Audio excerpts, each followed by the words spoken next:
Right, fight over. Jesus! Get into place, you stupid headphone. Ugh. Simple statement takes me off guard. I shouldn't be surprised, given that I was complimenting her just moments before.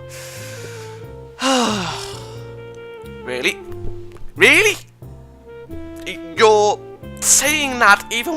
Oh. Oh. I've received several confessions, both in this school and my previous one. Ooh. Bow chicka bow wow. Adolescence is a funny time. I've heard of that word. I forgot what it means. She's kinda talking as if she's above it herself. Huh? How easily you say such a thing? Lily looks surprised for a moment before a playful smirk covers her face. Oh god. Is that jealousy? Woman! I resent that statement. What? No, it isn't. You're a bad liar. You're a bad liar, Hisao. You should take that into account. Then again, I do appreciate how sincere you are, even if you don't intend to be, sometimes. I think your honesty will always serve you well when dealing with others. Oh god. I cleared my throat in mock disapproval of this whole business and tried to steer the conversation elsewhere. To tell the truth, though, I do prefer solitude to being surrounded by others. Ugh. And being like that has cost me. Oh well, I don't regret it. I anticipated it happening and none of you know what I'm on about. I don't think I could maintain a social circle like you. Oh! Hisao, we're brothers, even though I said that in the last arc. She contemplates this for a moment.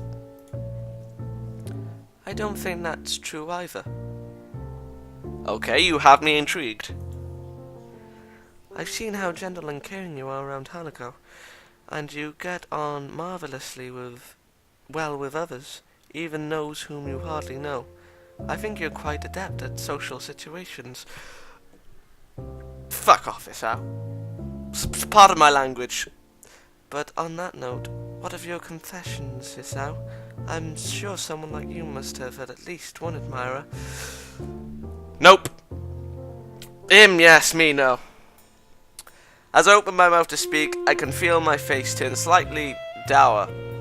At times like this, I secretly appreciate the fact that she can't see my expressions. Just one. Her name was Iwanaka, and I don't care if I don't have an admirer.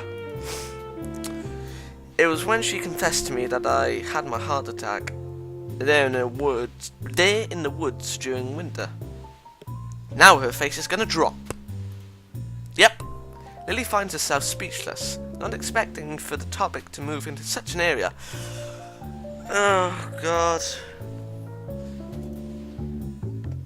My condition has always been something of a concern for her, something that I strive to minimize despite my body's best efforts to the contrary.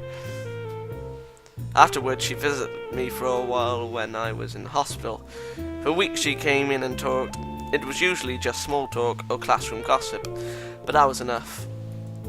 But eventually, she just stopped coming.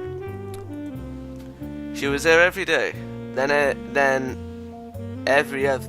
She was there every day, then every... What?!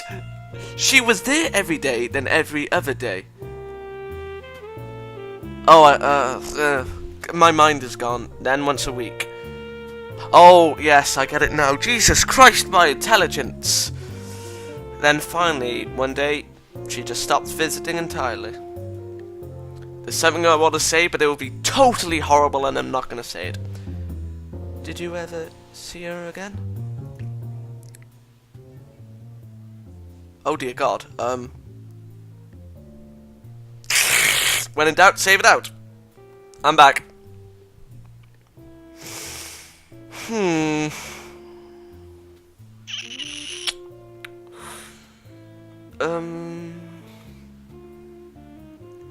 Sorry for this. I'm just thinking. Should we? Oh, I don't know.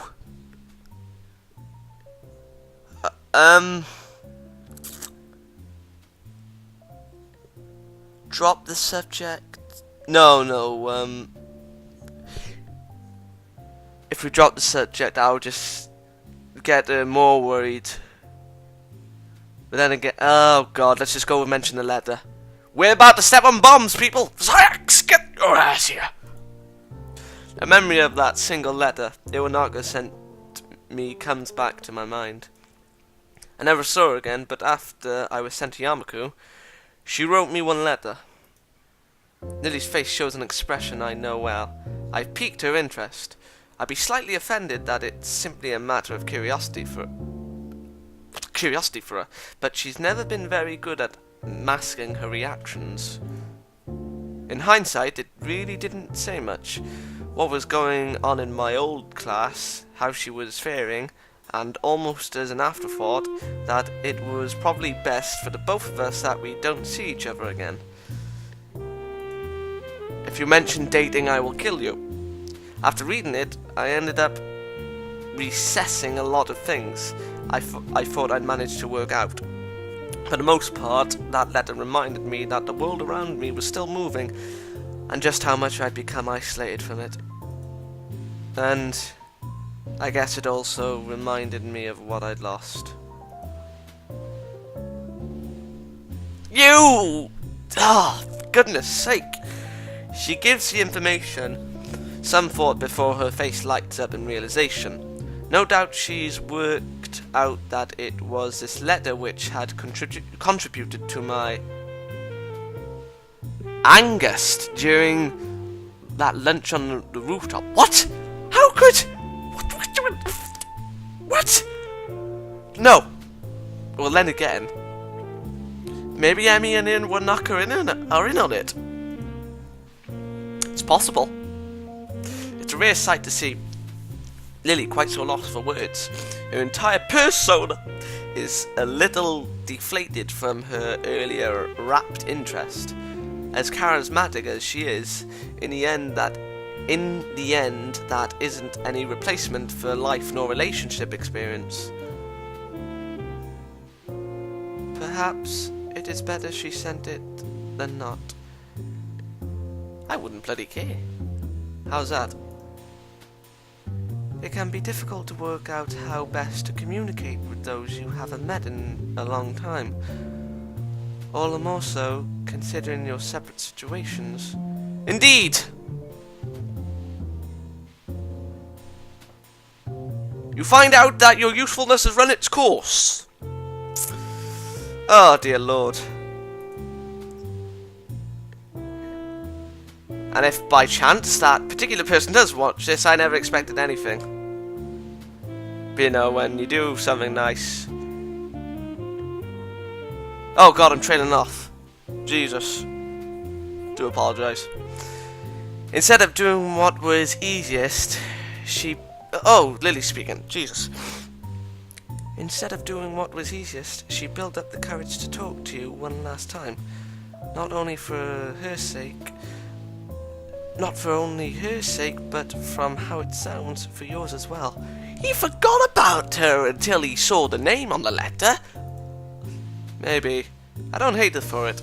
Not that I really ever did. But I don't know. Probably a more non-committal answer than I should give. But it isn't without cause. I've never looked at the situation from Iwanaga's perspective like that before. Well, I've never been in a situation like that, but... Seconds pass in silence before Lilly speaks again. Moving to Yamaku must have been hard for you. Having your friends and even your girlfriend...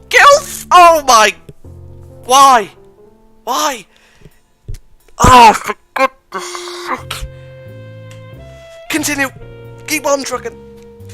Your girlfriend... Oh, I can't say it. Taken from you for no fault of your own. They never dated. The worst of it passed while I was in hospital. When all that surrounds you is four white walls and a small television, your mind takes on a life of its own. It's like my old school, I guess. I just try not to dwell on what's happened and keep things ahead. All that reminiscing does is get me down, and it's largely thanks to you that it feels like things are finally getting back on track. That's pleasing to hear, Hisao. Why is this going all sloppy? She lowers her face slightly, her expression pensive. I guess I went too far and embarrassed her. I suppose you went through something a bit like what I did when you entered Yamaku anyway, right? I imagine that the vast majority of our school's students did, after all. You said yourself that you made friends in your old school. I can't imagine many followed you. Lily's deep smile drops, her expression unexpectedly darkening. Even her hands retreat to her lap. That's why you never rely on friends. Because they're never there for anything. Well, they're never there for long periods of time. It's just common logic. And for those that do stay friends for a long time, then fair enough. I take my hat off to you. After a long while, she speaks. Hisao, can you promise not to tell anyone else what I'm about to? I promise.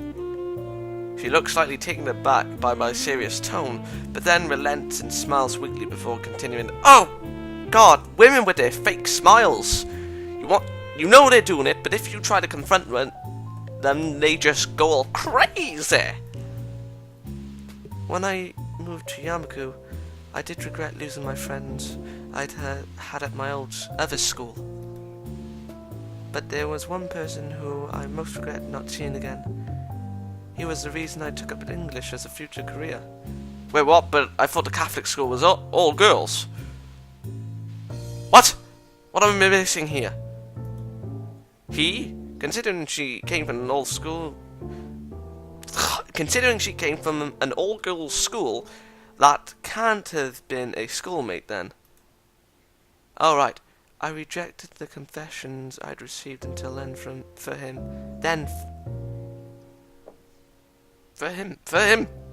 I'd received until then for him. Okay. Every time I improved my English skills, his praise was my most treasured reward. It's funny, isn't it? Someone like me, able to boast about the people who have set eyes on me, liking someone so utterly unattainable as my tutor. It truly is the most ridiculous thing. Did you? She quickly shakes her head from side to side. I couldn't. Even then I knew it was impossible.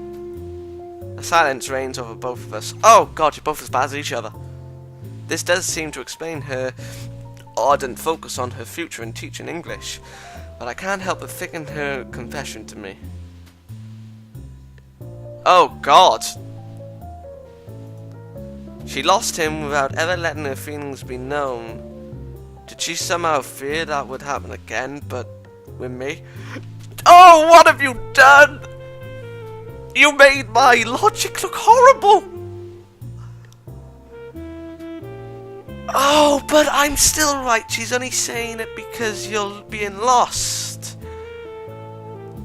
Oh, for God's sake. People that have probably seen videos of this already are going to hate me. I don't really know what to make of it. I've heard of such relationships before, taboos born of such things as puberty and youth.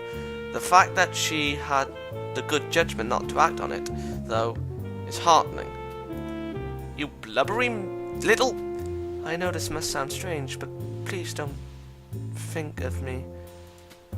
Why would I think any less of you for that? Jesus.